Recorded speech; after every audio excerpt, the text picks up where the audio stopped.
It's just the vice-regal That's right. feel. Very royal. Oh my goodness, what a crowd. It's only 100 people. We've got a huge one here today, haven't we? Look at that, darling. We're going to manage here. Are we going to be able to project it up? Indeed, yes, I'm sure we will. Because we haven't got We haven't. a system this year, have we, Mr. Purcell? Well, not that sort of system. Okay, well, good afternoon and welcome to Hello Sailor, or Queering the Port, which is what we're going to be doing with Dr. Glossop this afternoon. This is the 9th John Lee Memorial Adelaide Gay History Walk. So I'm Ian Purcell from the Uranian Society Committee, and the Uranian Society, as many of you will know, is Adelaide's cultural forum for gay men, and it has been presenting these history walks during the Feast Festival for the last 9 years. So today it is my pleasant duty to introduce our celebrity tour guide, Dr. Gertrude Glossop. But before I do, I must tell you a little about the sturdy vessel on which we will be cruising today, albeit in our imaginations, but I know how vivid that experience can be. So what you need to do is turn your program over and you will see the ship that will be sailing on today, the SS Gertrude. Now, this is true. During the Great Depression, Port Adelaide had the worst unemployment rate in Australia, and the Port Adelaide Central Mission became very concerned, and its director at the time, in the early 1930s, had this bright idea that if a fishing vessel could be purchased, some of the unemployed fishermen would have work again, and the poor people of the port would have a cheap and nutritious food supply, Dr. Glossop. So he talked philanthropists Tom Barr-Smith, so we all know of the Barr-Smith family, and Sir Langdon Bonython, another family of benefactors, into funding the scheme. And in 1931, the metal-hulled fishing steamer, the SS Gertrude, arrived from Geelong. And for several years, the scheme was indeed a great success. But by the spring of 1934, the Gertrude was laid up there. Yes, she was, because fishing was not proving economical. And the last we hear of her, or the fishing scheme, on the historical record was that in January 1935, she was running free trips for the children of unemployed families. Yes, it is. It's gorgeous. So when Will and I discovered the SS Gertrude, we were delighted and decided we just had to resurface her from the murky depths of time. Oh, yes. For our own Dr. Gertrude Glossop to captain as she guides us through the previously uncharted waters of the queer history of Port Adelaide. So, I know you must be looking forward to this cruise of a lifetime, so without further ado, would you please welcome your captain, looking splendidly nautical but nice, Dr. Gertrude Glossop.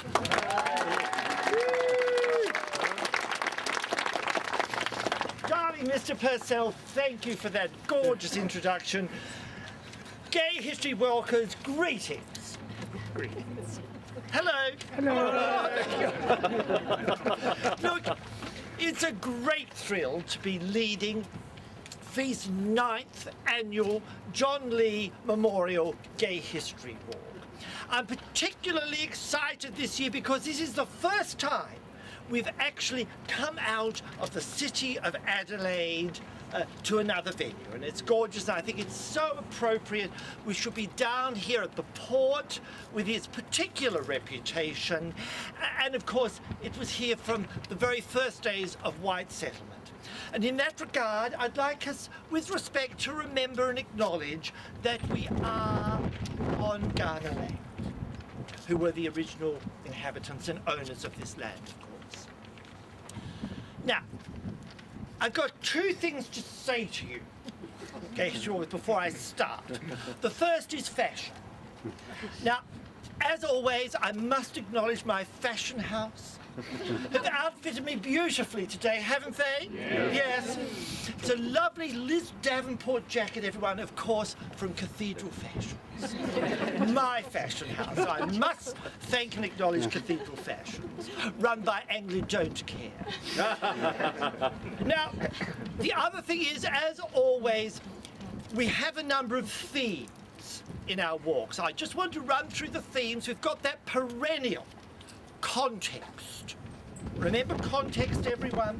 Because although this is a queer gay history walk, I think it's really important to have a bit of general history, don't you?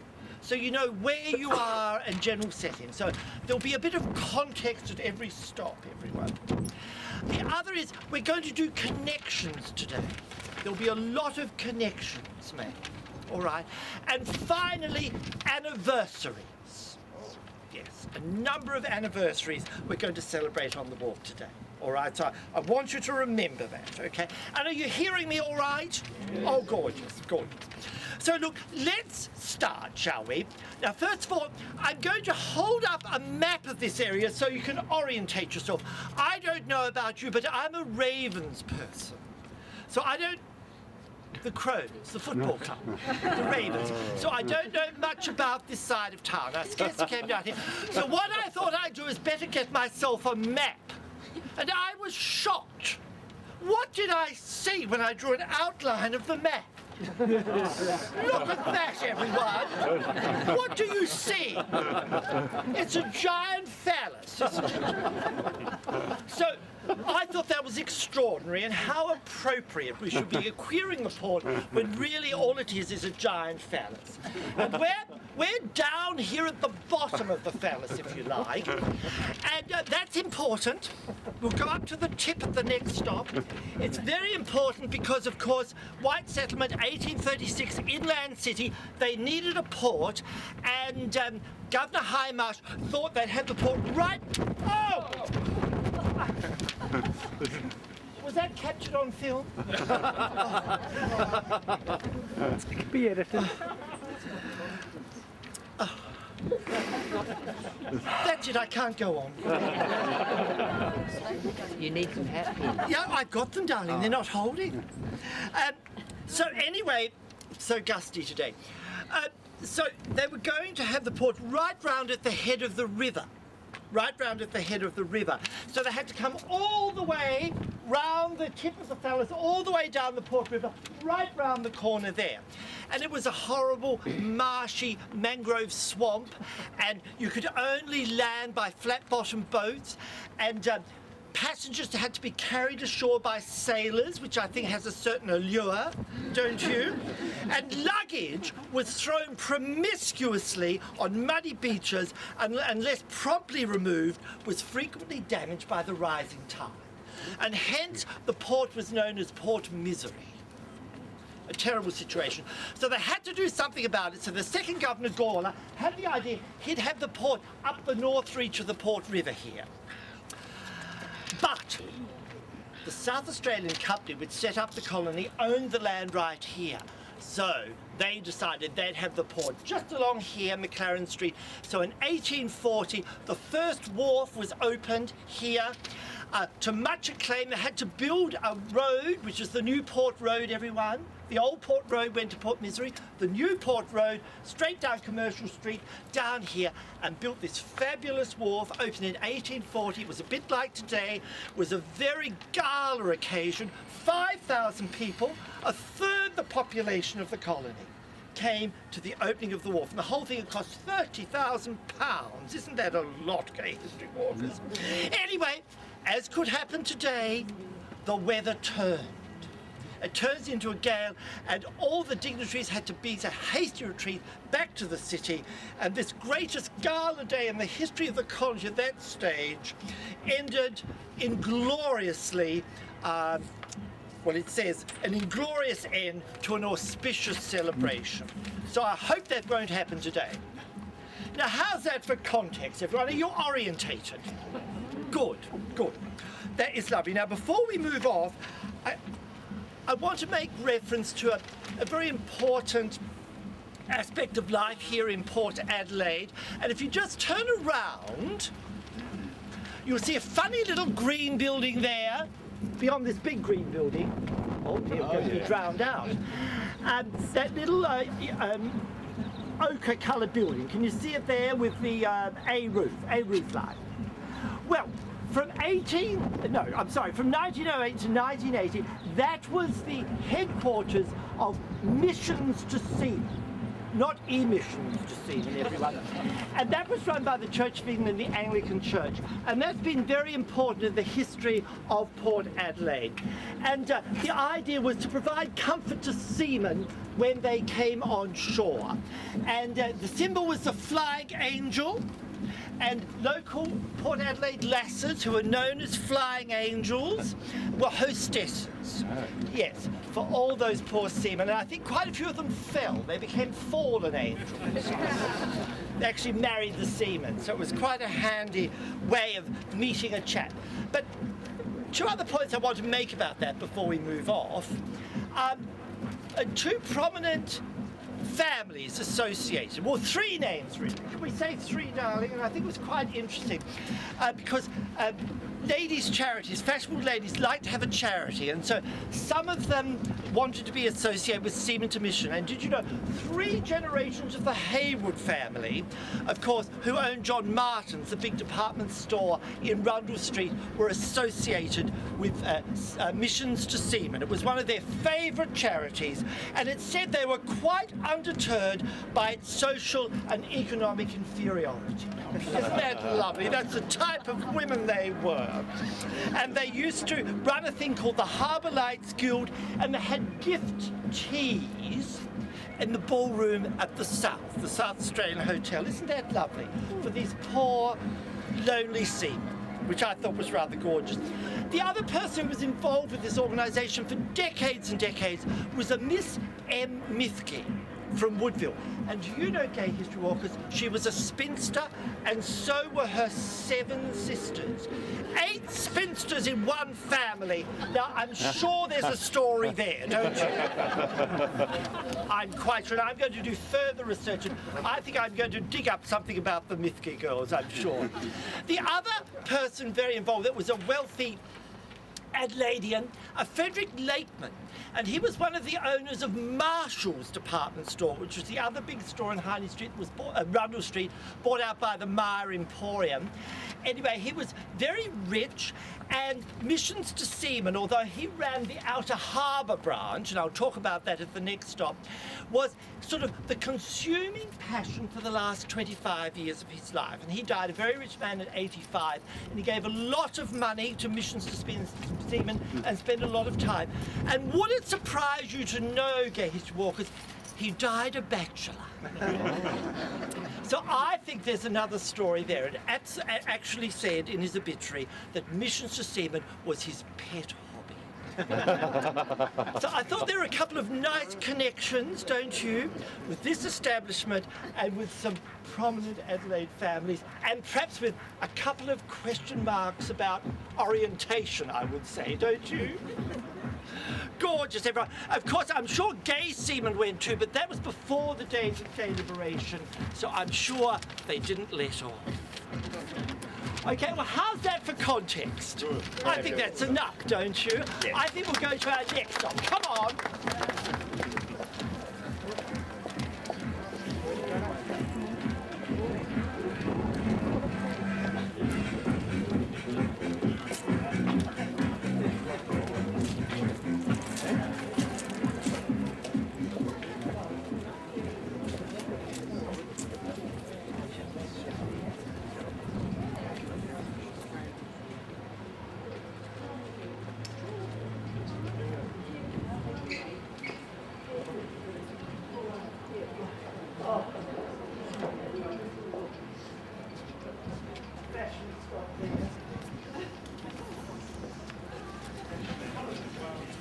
Okay.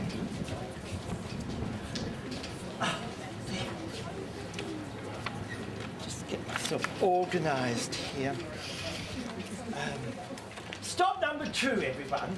We're going to talk about aspects of the merchant navy here, and cruise liners and passenger liners and coastal vessels. All right? A different little theme of this stop.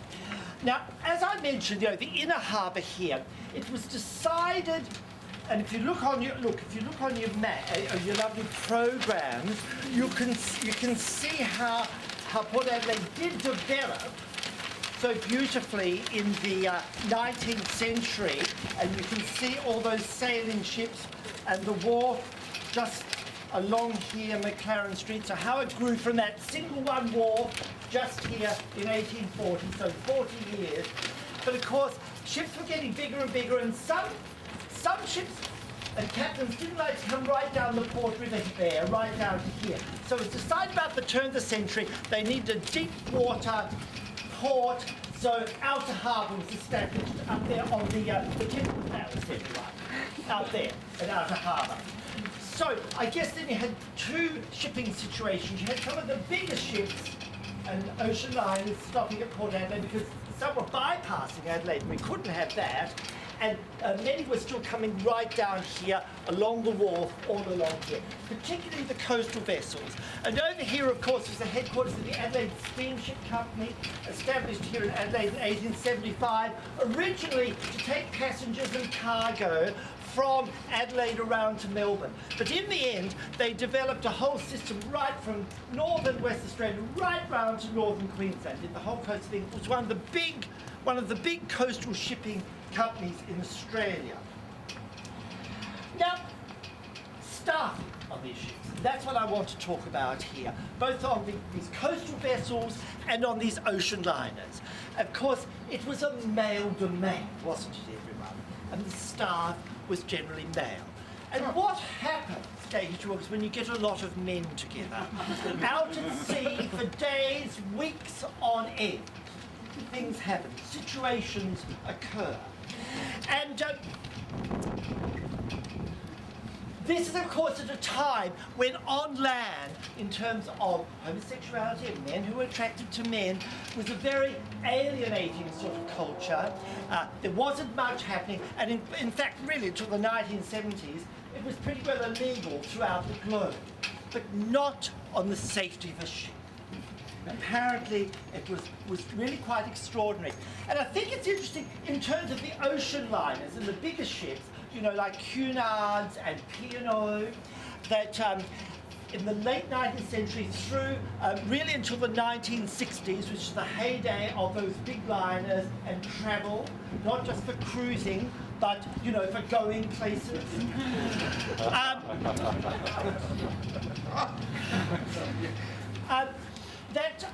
It seemed to attract a certain type of gentleman. And the more it attracted them, the more, of course, people wanted to be, officers and pursers and stewards, particularly stewards. So it became very much a gay man's domain. All right? And in fact, for example, it said on some Cunard liners, 90% of the bed stewards would be gay. To the extent that some of the messes on these big ships, that's where they gathered, their bars and things, would be designated a gay bar, for gay men. That was the extent. And of course passengers went there too, of that persuasion. So it was like this paradise at sea. When things on the land were so bad, so alienating, so illegal. And of course, it's funny, as I say, time is illegal. As one commentator said, I don't know about it being illegal, it was obligatory on the ships. Obligatory. And then, as I say about the P&O liners, when the Canberra, which was known as the Great White Whale, and it was launched by Dame Patty Menzies in 1960, its maiden voyage, and this is a quote from one of the staff, and he says, I could honestly say, this is 1961, I could honestly say there are 1,000 crew and 500 gays on that ship. It was heaven. So it's extra. So you can imagine what it was like both on those ships and when they came to port. Of course, in those days, they wouldn't be in and out on the one day, darling. They'd have a couple of days stay over. So, of course, it would be heaven for those here on shore as well. With, you know, all this crew for a couple of days, time on their hands, you know. And so people would come down here. And even the coastal vessels, you know, the stewards on those, although it was much smaller scale, would be known when they were in port. And local catmen would come down to this area to offer hospitality. To all the customers. And of course, I suppose they received hospitality too. And apparently, Wednesday was one of the days where a lot of coastal vessels would come in and be berthed along here, and it was known that Wednesday was the day to be down here. Now, Gay History Walkers, I'm not going into details of strategies and how they went about their encounters. I'm going to leave that for a further study. All right, so I'm just sort of whetting your appetite, setting the scene, the actual way they went about organising encounters, and some of the things that were got up to along this wharf, we're going to do in a couple of other stops. So I just finished with this little quote. It was a gay man that Mr. Lee interviewed, and he went on one of these steamers from here at Port Adelaide around to Perth, and it was a ship called the Commodora. And he talks about having a very exciting time on that ship. And he said, very rarely would you be able to say that there was a straight on it. There were, of course.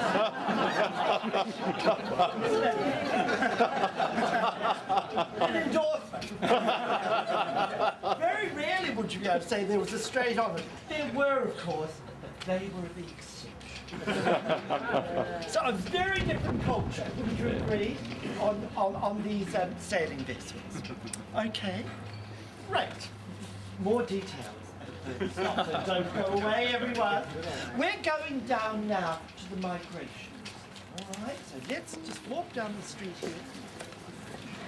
Oh, everyone! Oh, sorry, announcement.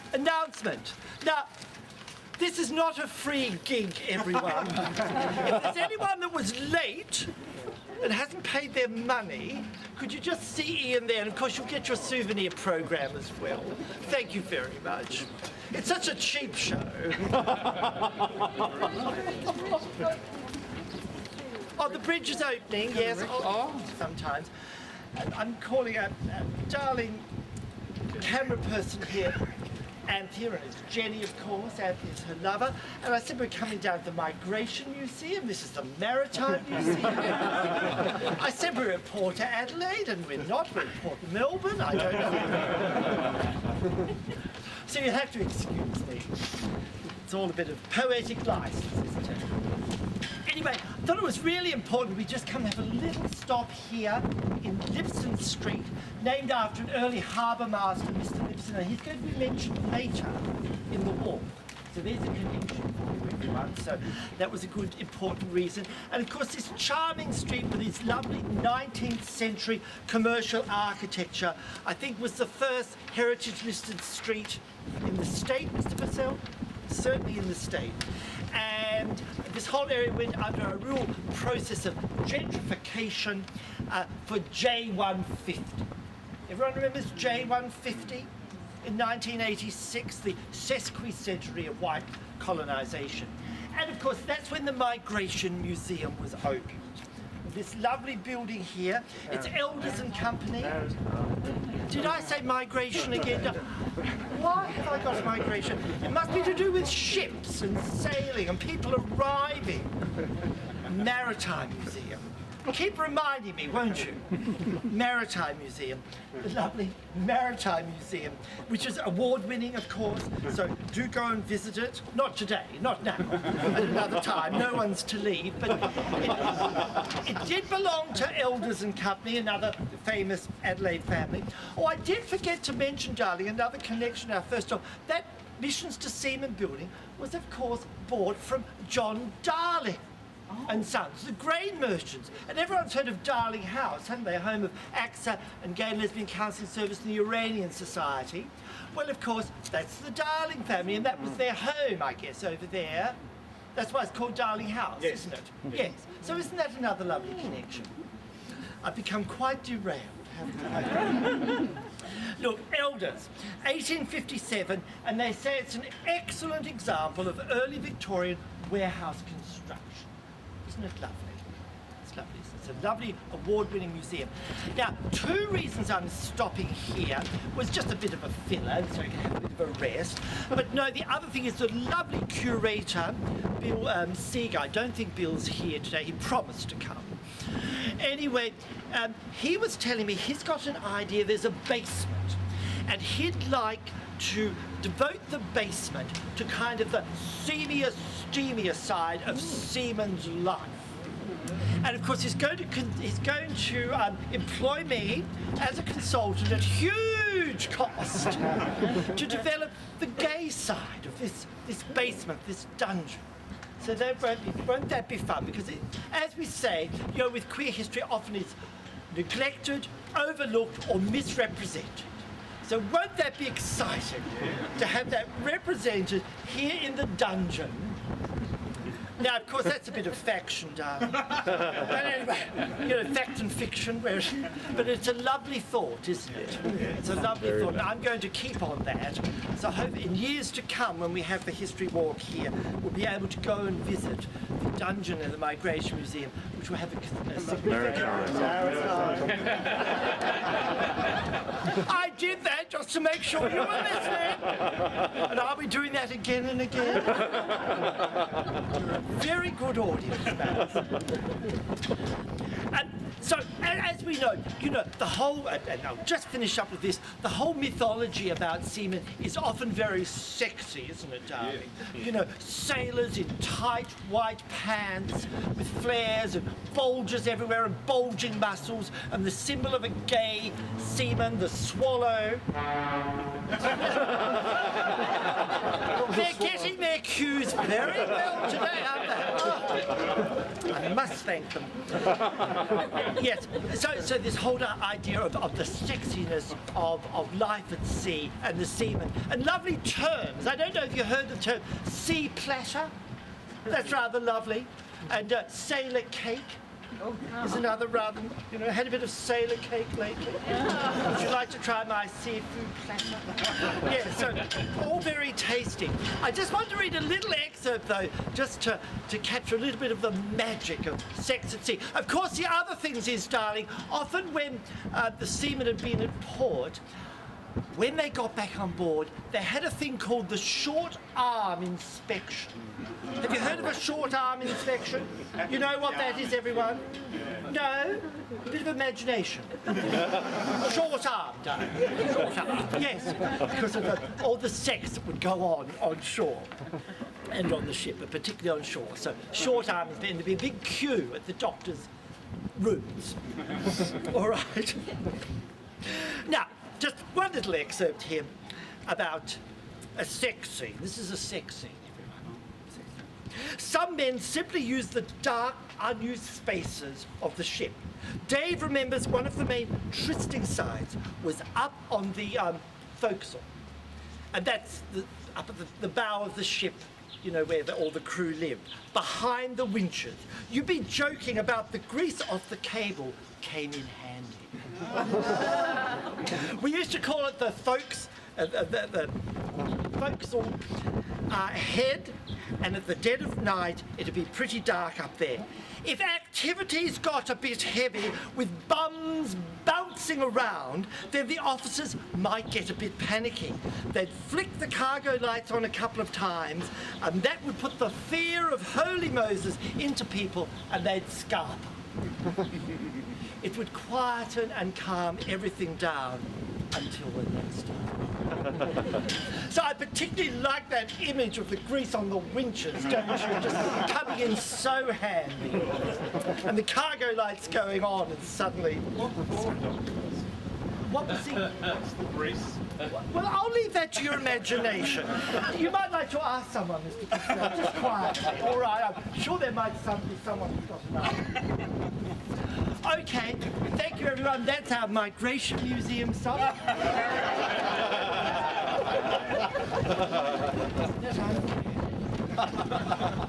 Oh, I've got a block. We're now going back round to harbour side, the part of the harbour known as Queen's Harbour, very appropriately, and we're going to have a showboat story. Everyone okay? Come on.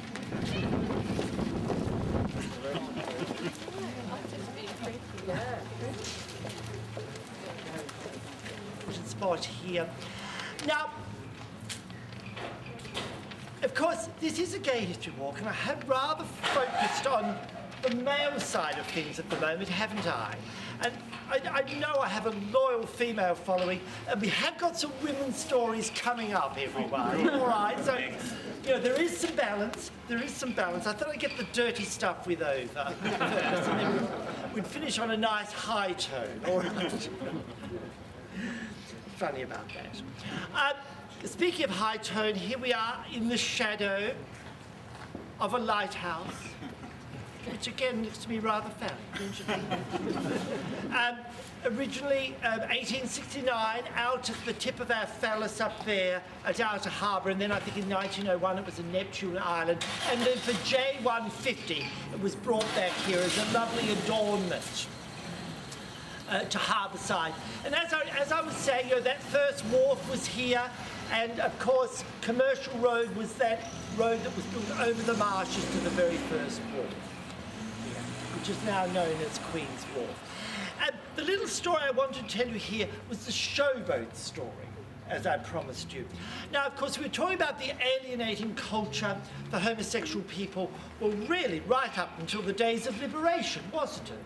It wasn't always easy. It was, for men it was illegal, and there weren't many opportunities perhaps to have public manifestation, shall we say, of fun and celebration like feast. Really? No. You're right. Thank you. No. So, but gay men were very inventive, and in the 60s, as I say, there weren't a lot of venues where you could have camp do's, and that particularly meant dressing up in frocks, as some gay men do apparently. They do. Apparently they do, and they really enjoyed it. It's called drag, everyone. For those of you who don't know, but they used to love doing this, and you know, actually to get a place where you could all drag up and get together in great numbers wasn't always very available. So there was a thing down here called the showboats, and a very famous person called Beulah Harris, who was a very well-known drag personality in Adelaide in the 50s and 60s. Is that right, Mr. Purcell? Yes, indeed. Very, very well known. Had the idea to hire a showboat, and so they'd all come down here, and there'd be 100 plus cat men, most of them in drag, or at least in fancy dress, would come down here and they'd hire the showboat. And they'd go on a cruise. It was a Saturday evening, and they'd go up and down the Port River. And it was very participatory. It wasn't, you weren't there to be entertained, and people would do numbers. You know, they'd do shows. And one person was telling Mr. Lee, he always did his favourite number, Ma Bella Margherita. Was his favourite number. It was always terribly well received, and they'd usually have a band, you know, and people would get up and perform. Isn't that lovely? I think that was gorgeous, and it was great fun. I think the other thing about that is, too, the fact they just all drive down here in their cars, all frocked up, here at Port Adelaide in the 60s, hop on the showboat and go off and have this wonderful night. Now, it's interesting with oral history, isn't it? It's all in the eye of the beholder, and two different people told Mr. Levy's stories about the camp do's and the drag shows on these showboats. One said that were many of them over a period of time. Another one said there was about 4 of these events. One said everyone was in drag, and there were hundreds of queens in drag. And the other one said some people were in drag, and there were about 100. So, you know, I guess with oral history you can never be sure, can you? It's all in the eye of the beholder. But certainly, there were certainly quite a few of these events. Many people were dressed up in fancy dress, a lot of people in drag, and they did do shows. A couple of memorable things. There was a particular character, and some of older folk may even know of her, and she bears my initial, everyone. She was another GG. Gawler Gert was her name. I don't know whether you've heard of Gawler Gert, but she's been described as the ugliest person I ever saw. So, of course, she bears no resemblance to me. But poor Gawler Gert loved to drink. She'd come down to these showboat camp tours and she'd get absolutely drunk. And on one occasion, they had to thrust her down the hole with the driver and his terrier dog, just to get rid of her. And sort of every time she put her head up and she said, "Hello, my beautiful," they'd go and push her down the hole and say, "Get back down, you hole, you bitch." That was the only way they could control Gawler Gert. I say, it bears no resemblance to me. So there are these fun memories. Another memory was a certain drag queen called Angel, and she loved to dress as a nun. And of course, this is long before the Sisters of Perpetual Indulgence, and she loved to twist. And they said there was this wonderful image of Angel dressed as the nun, doing a big twist number for all the thousands of queens on the show. Isn't that? So it's a gala happy story, isn't it, that we remember here at Queen's Wharf back in the 60s when there weren't a lot of opportunities to have these gala camp do's. Isn't that lovely, everyone? We were just reminiscing, a couple of older folks, saying that in actual fact, people remember the 60s before the time of gay liberation fondly because there were these big parties, and that was the way people had to entertain themselves before there were gay pubs and discos. Yes, and when the decriminalisation of homosexuality, but also the end of 6 o'clock closing, ended that camp culture forever. That a lot of gay men older than me remember fondly. Yeah. They just stayed on at the pub. Or went to the Mars bar. Yes, that was the new culture. The new culture. Yes. So the big parties were over. Except the occasional one by the 1346 Club, whose original members we have with us today. Oh, well, thank you for your contribution. Oh, that's quite all right. That'll be quite enough. This is my show, everyone. We do like a little contribution. As long as it's contained. Let's go to our next show. And I'll have more control. That's what today's for. I hope people meet people. Right, everyone hear me all right? Yeah. Yes, nice little protected spot. Now, I want you to get out your programs, everyone, just to remind yourself, here we are along North Parade here, and you have 2 images. The one on the front, 1879, and you can see how it was continuous. We looked at that one before. And then over the page, at the bottom, you'll see how it looked a few years later, in 1909, I think it is, about 1900. Okay. All along. All along here. And of course, the Birkenhead Bridge wasn't built. That was opened in 1840. 1940. 1940. Not 1840. No. That was the first wharf, 1840. Yes. 1940. And it cut North Parade in 2, really. But before that was opened, you know, this was just a thoroughfare along here. And you can see another little image of the British Hotel. I meant to talk about that there. 1847, and there's a little image down there of the British in 1849. And the water lapping up. And the water lapping up, and I'll talk about that too. All right, now, this is our this is another merchant Navy stop, and we're going to talk about cargo vessels here. And that other stop, we talked about the coastal vessels and the ocean liners and the huge number of steward staff that would be homosexual men.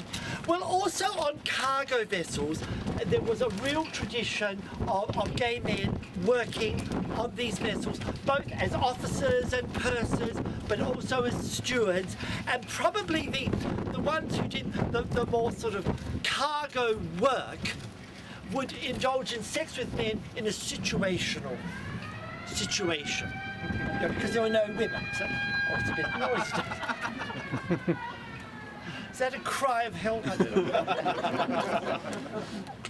Yes, and one of the people has said, you know, the ocean liners were like the Hilton and the cargo ships were like a guest house. That was the difference. But it was interesting, you see. So whereas on the ocean liners, the passenger vessels, it could be very flamboyant and the men would be very camp in behaviour, it was much more discreet and manly on the cargo vessels. It went on, but it was very masculine in culture indeed. Now picture the scenes. The cargo vessels would come along and berth all along here, and people would drive down this harbour side and loiter.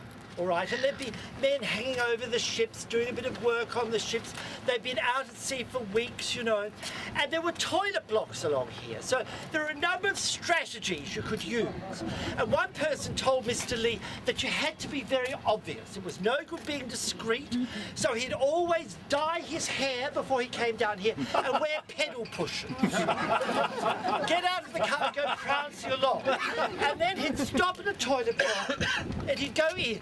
And he'd come out, he'd walk along, and he'd go back in, and he'd come back out to give a very clear message of what he was on.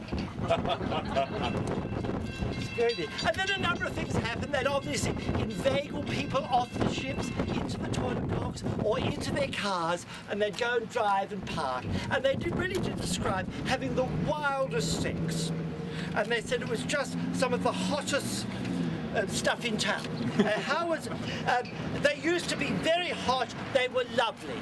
I think he was talking about the seamen, not the toilet blocks. Yes. Well, one person recounted the story. Often, of course, there'd be seamen from other countries who didn't speak English, so sign language was very big. A lot of signing because words didn't mean anything. And one man told the story of having encountered with just the hottest seaman. He was Greek or Italian, didn't have a word of English. They went away in the car, had some hot sex, and they arranged to meet the next day. But he lost heart. He didn't have the courage to come back, so he never saw his seaman again. He did feel a bit guilty because apparently in the past he'd confessed undying love to a seaman who jumped ship. And that's not what he wanted at all. He just wanted a hot encounter. So you had to be careful. But, you know, a couple of other stories, you did have to be quite careful. Someone said they'd also go on board the ship sometimes, actually board. And sometimes they'd go in group and they'd always keep eye out for each other. One kind of going on with four of them. They'd always know where each other was, particularly for the seamen who were just having sex with seamen, you see. Not again. Sex with men, I'm sorry, seamen who have sex with men. And they recounted one story of a young chap who went on, and the seamen wanted to do certain things with him, darling, and he said no. And do you know what the seamen did? No. It was rather unpleasant. They shoved a broomstick up his arse and threw him off the ship. So, you know, so it wasn't all fun, Dave. You know, unless you were into that. Unless you're into that, yes. And one other story, parties would also occur on the ships, and sometimes if you're lucky enough you get invited on the ship. And so they talk about a party that happened on a ship called the Avalon, and one of their friends went in drag, leopard skin she was wearing, even leopard skin bra and panties. This was a man in a frock down. And so he performed for the sailors and the seamen, and they all got very excited. And then apparently a lot of sex went on, but the police arrived. And the recount of the story said by that time he was naked in bed with the captain. So he had to beat a very speedy retreat up to the forecastle and stand there and get dressed in the shivering cold until the policeman left. One of his and had to stay in the freezing water, he said, for hours until the coast was all clear.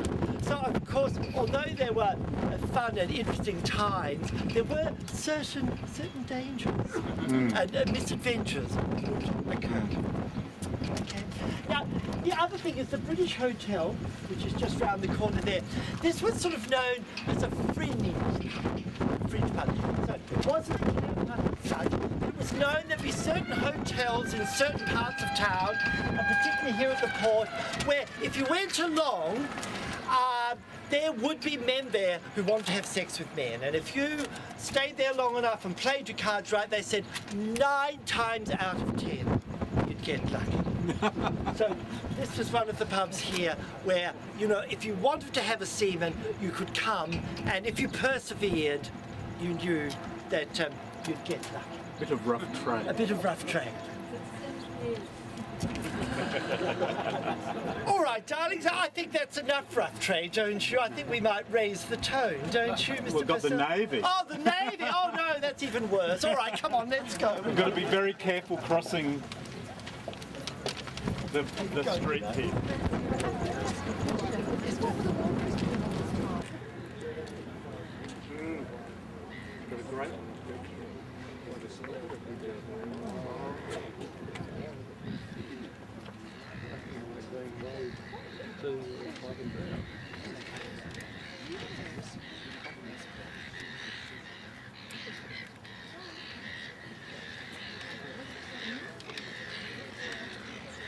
How are we all going? All right?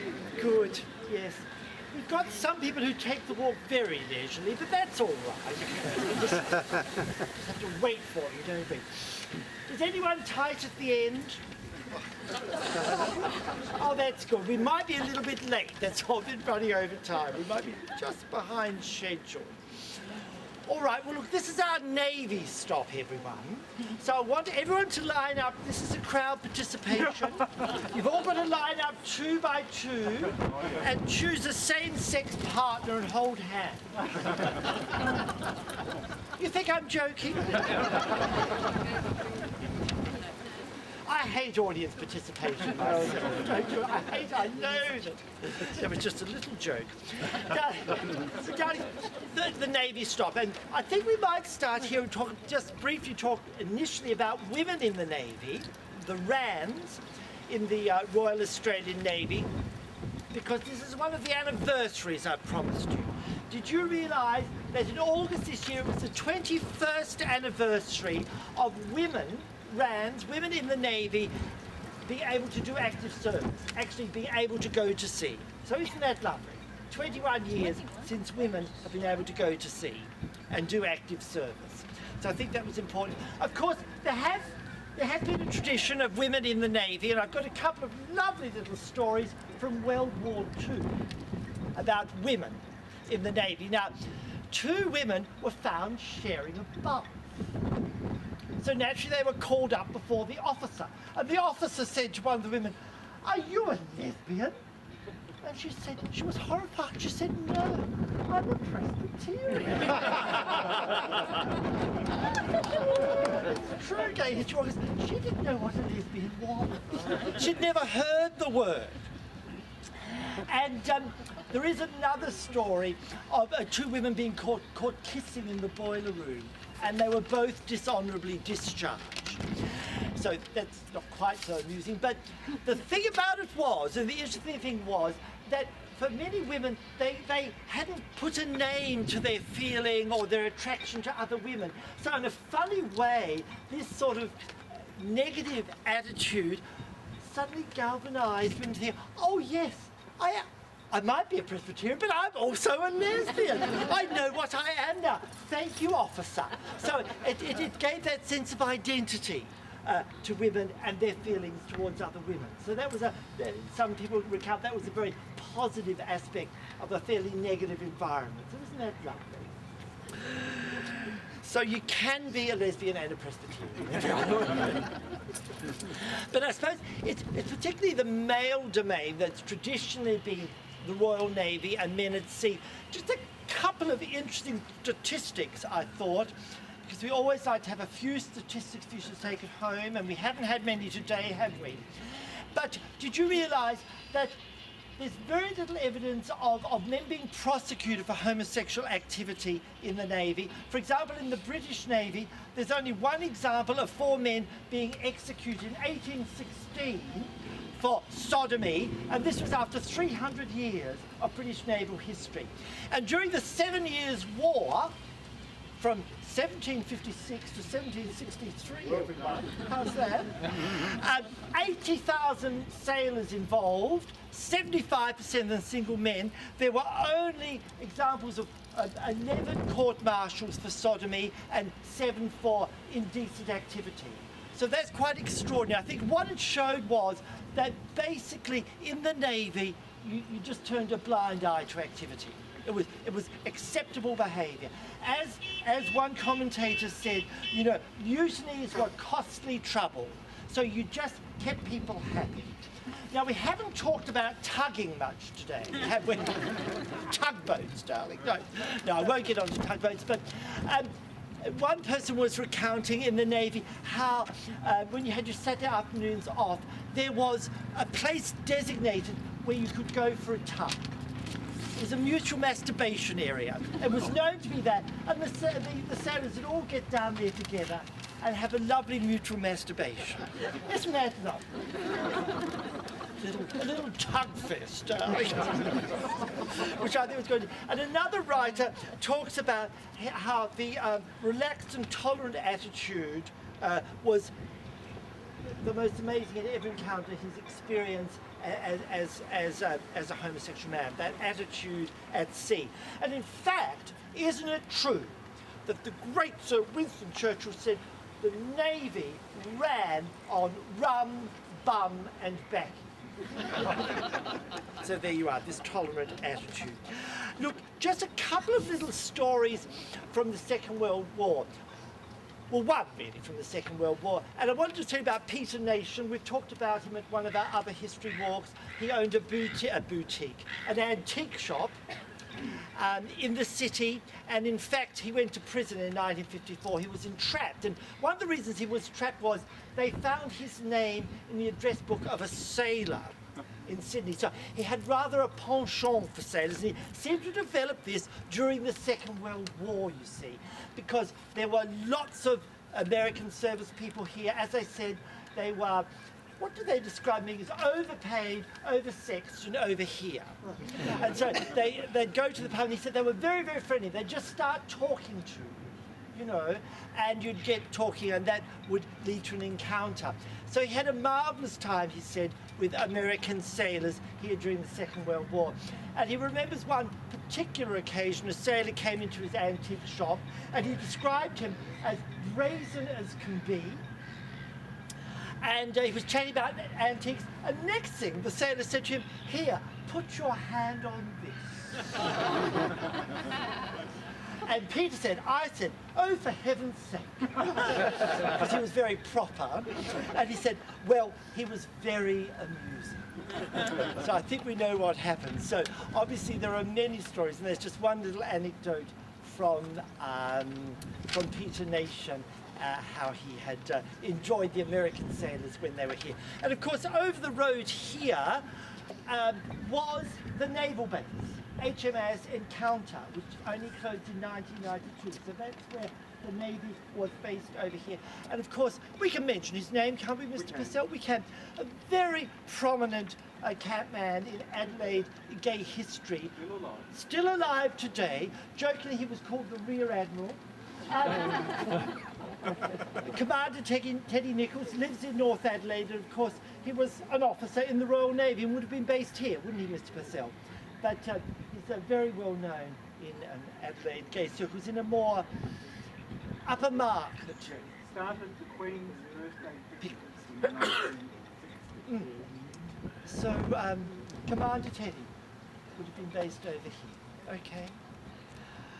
So how's that for military naval stories? Honey, I think that's enough, don't you? Remember the Rands, the Presbyterians, and the 21st anniversary, all right? What about the South Australian Navy?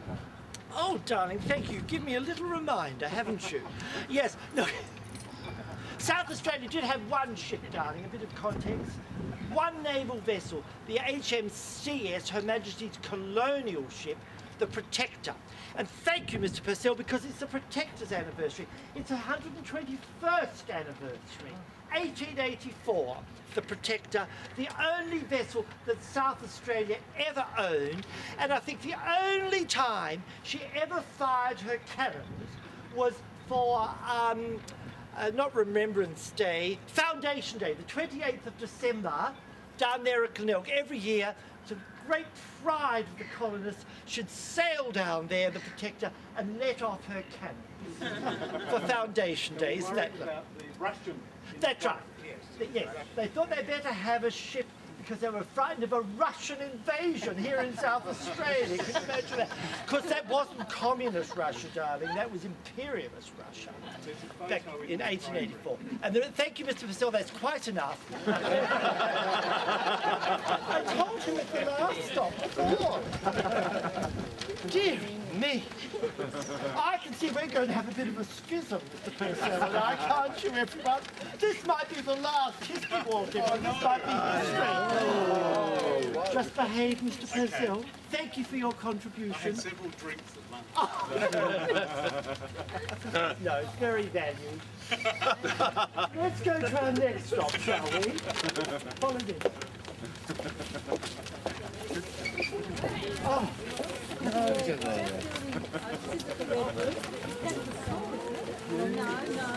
that's the naval. Oh, yeah. Front of the Waterside Workers Federation, Hall, 1926. And I think they, raised all the money back there in the 20s by people putting in their pennies, all the waterside workers. So it's quite an impressive structure still, isn't it? Mm-hmm. Yes. Now, a couple of reasons we want to stop here. Which one will I tell? Where's Mr. Purcell? Which one will I tell first, darling? Can I whisper?